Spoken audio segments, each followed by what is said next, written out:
Hi friends, now we will see the summary, or we can say if we conclude the Poisson distribution. So let's understand it, what the whole journey of the Poisson distribution is.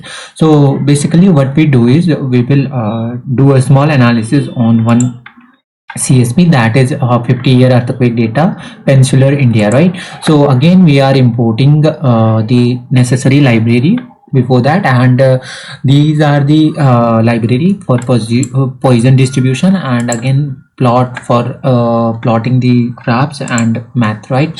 So this is the data set that we have, which include time, latitude, longitude, depth, magnitude, and magnitude type, NST gap, and all the information regarding the earthquake that need to be there. So it is here now, right? So what we are doing is we are getting two things. What is we are telling that okay, just add year and month in that data set. So what we are doing is we are taking the time and applying lambda. So what it will do is it will split all the time into our all the column, right, and for month as well, right? So if we run this, right, and if we execute this line and tell that okay, we need to run again that df dot head here. So what I'll do is I'll again write df dot head.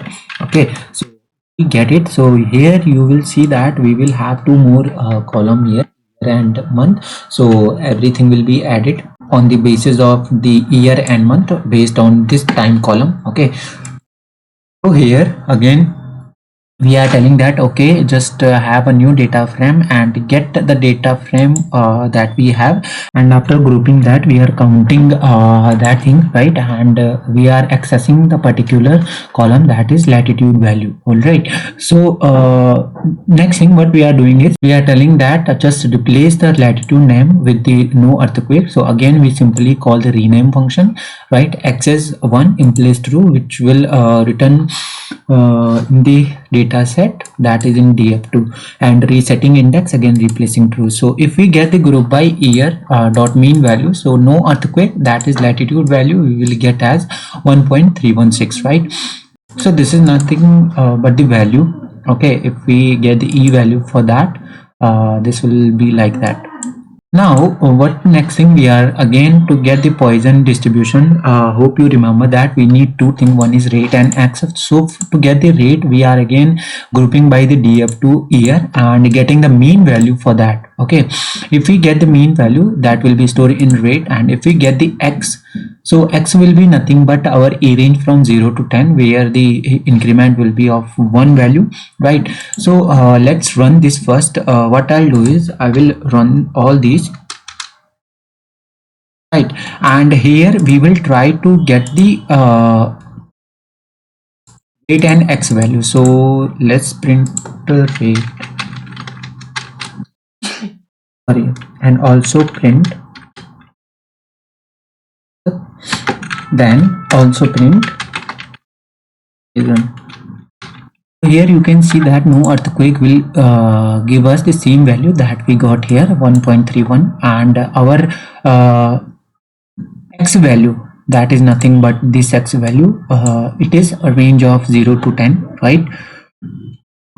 And here the earthquake value, we will get the 2.71, right? So here if we check that Poisson that we got an array, so this is that. So again the Poisson is this.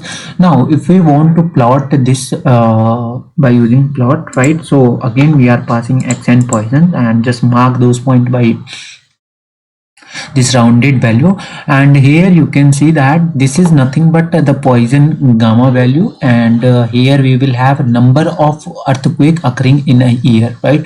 So these are the year, and here it is a probability of those number of earthquake occurring in a year, right? So if the probability lies between 0.3, or we can say between 0.25 to 0.3, so the year that will be number of earthquake occurring in that year is rarely, I mean that are close to 0. Okay, so if it is a probability, if probability is 0.3, so the number of earthquake that occurred might be 1, right? and so on so forth. This will generate the value. Thank you.